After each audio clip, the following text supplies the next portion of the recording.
Okay, so now that we have taken the fibers off the cap of the other study, we're going to prepare a cap for a new study with a different configuration. So this study is called HScan. As you can see, I'm going to grab the bag that has HScan. So what we normally do when we're populating caps is if we don't know the circumference of the person's or participant's head prior, we populate a cap size that's like the average circumference for that age group. So for a 4 or 5-year-old, the average head size is a 52 centimeter cap.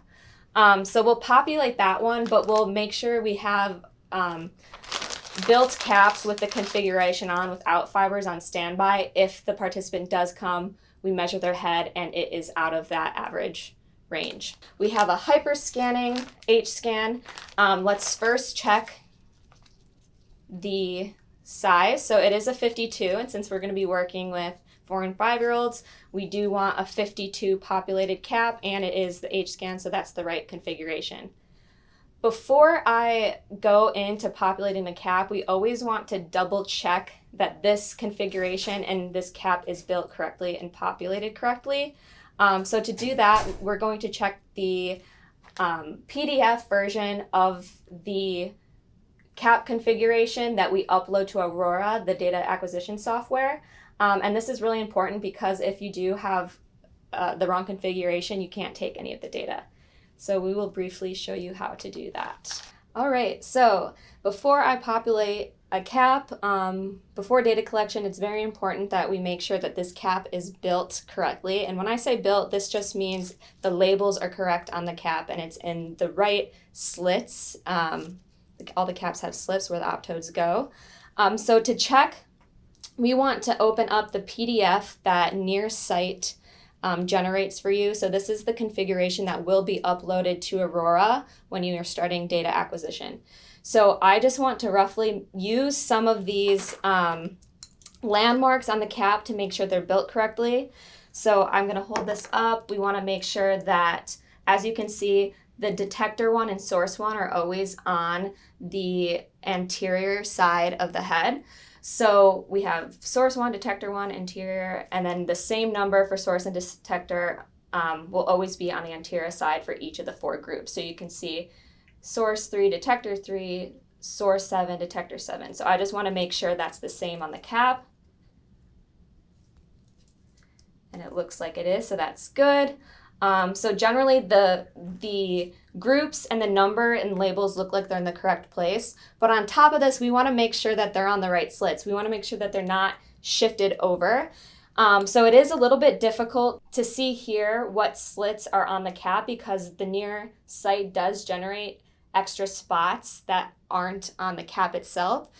But luckily, fNIRS is great and has a PowerPoint that you can find on their support website that shows you a map of what slits the cap has. So if you click on, depending on what population, if you're working with infants, you can click the 10-10, but we're gonna click on the, it's already on here, on the 10-5 configuration. So all of these circles are actual spots on the cap. So the yellow circles are going to be the yellow circles on the physical cap. The green circles are going to be the green circles on the physical cap. And then we have the red circles are going to be the X's on the cap. And then the just outlined black outline circles are going to be the dots on the cap.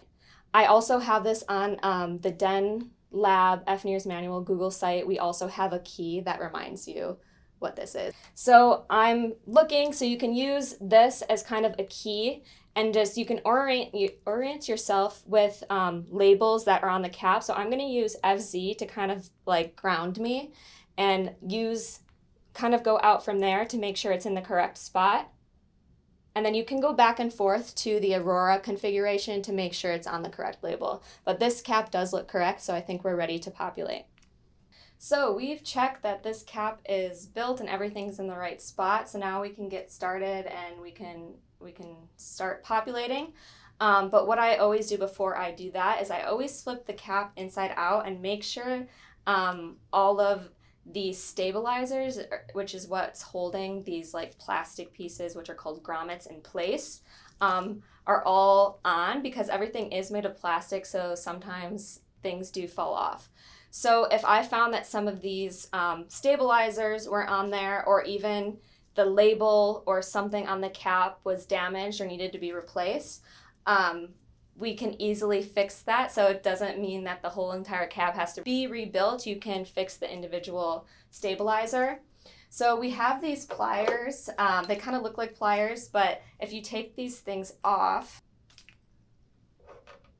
there's like these two little, I guess, teeth. And we keep all of our fNIRS supplies in an organized bin. They usually come in things like this, but it's really hard to keep track of. So we just have a surplus of all the things we need in our fNIRS room where we do data collection, and kind of organize them based on the material. So we have our different tensions of spring toppers, our stabilizers, and then grommets, both plastic and rubber. So the stabilizers, as I said, are what's inside the cap, and that's holding everything in. So if I needed to replace one, I would take one and I would put the teeth of the pliers into these tiny, you'll see tiny holes into the stabilizer. And once you get them in there, when you squeeze, it opens them up. And all you'll have to do is just put it around the grommet and the inside of the cap, and then let go and pull the teeth out. And that's what's stabilizing the grommets, which is on the black things out here that you put the optodes into. All right, but everything on this cap looks great. The labels look great.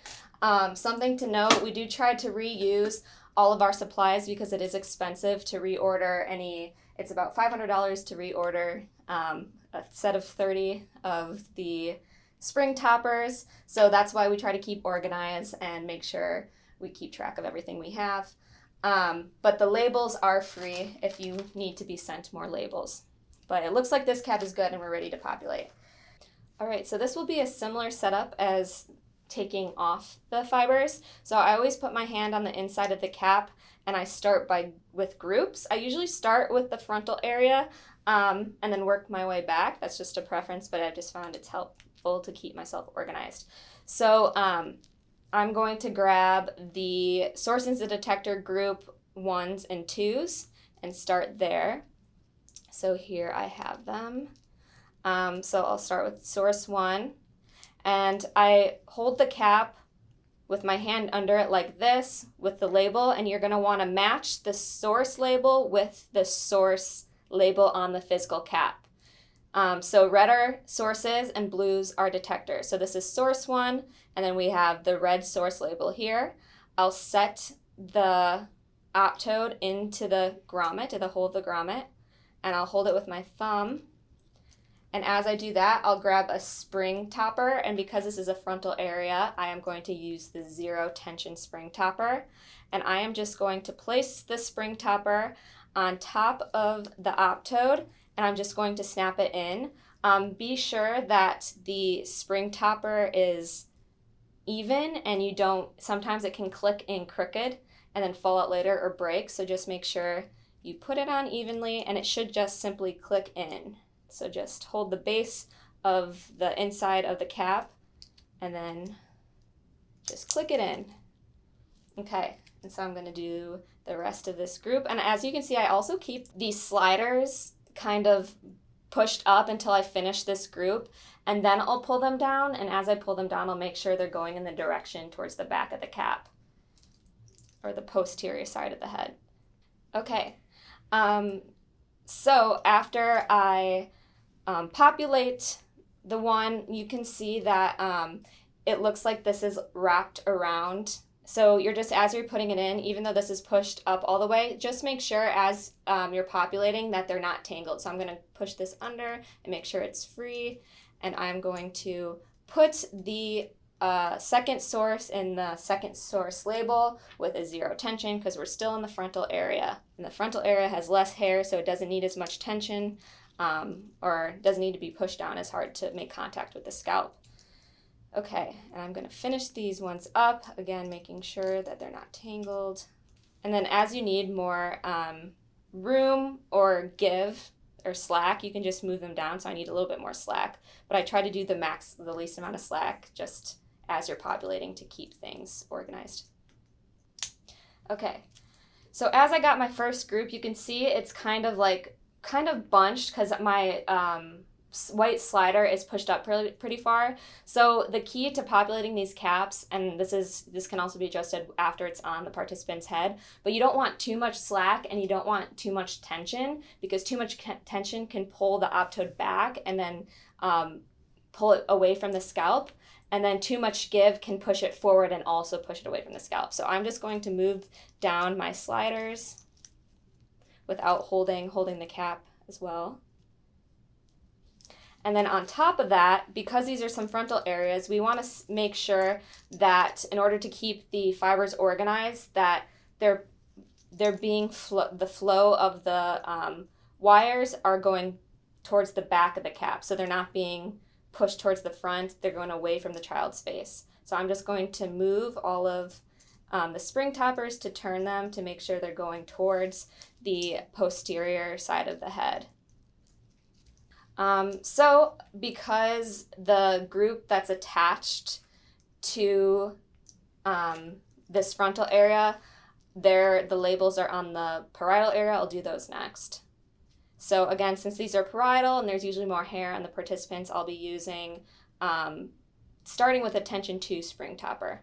Tension 2 looks like this, and again, this just means this tension 0s don't have a spring, and then these have a spring.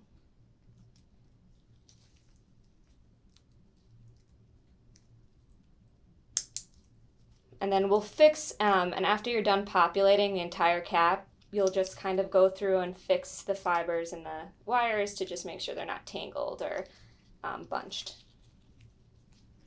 Okay, so I have the cap populated, and so the last thing I'm going to do is just make sure that the wires are all facing the same direction. So as you can see, they're a little wonky, so I'm just going to move the spring toppers in the direction I want them to go. So I want them to all face the posterior side of the cap, so I'm posterior side being on this side. And then just make sure everything, so these ones need to be turned towards the back of the cap, and then just kind of pulling the white sliders to make sure that nothing is bunched or tangled, and then moving them back up as you fix them. The closer they are to the optodes without pulling on them, so they're crooked, the better. So they're usually about that distance. And I'll pull these down and then push it back up as you fix them. See, it's kind of crooked, so I'll work to make sure that these aren't bunched.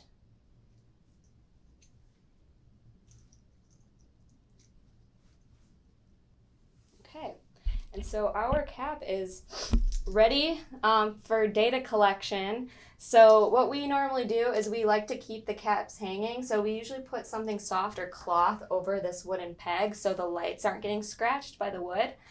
So we have these like fake cloth caps for practice to get kids used to having something on their head, but we always put one on here, and then I will hang the cap on here, and then I just put the cables or the fibers over the cap here.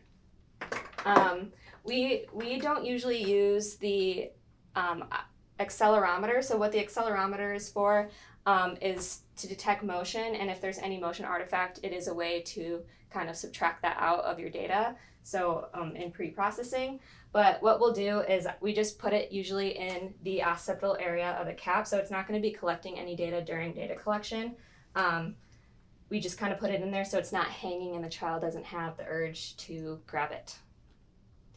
Thank you for watching. If you want any more information, NIRS support website has a lot of resources with videos and also just pamphlets talking about populating cap and what the individual materials are if you would like more information about that. Thank you.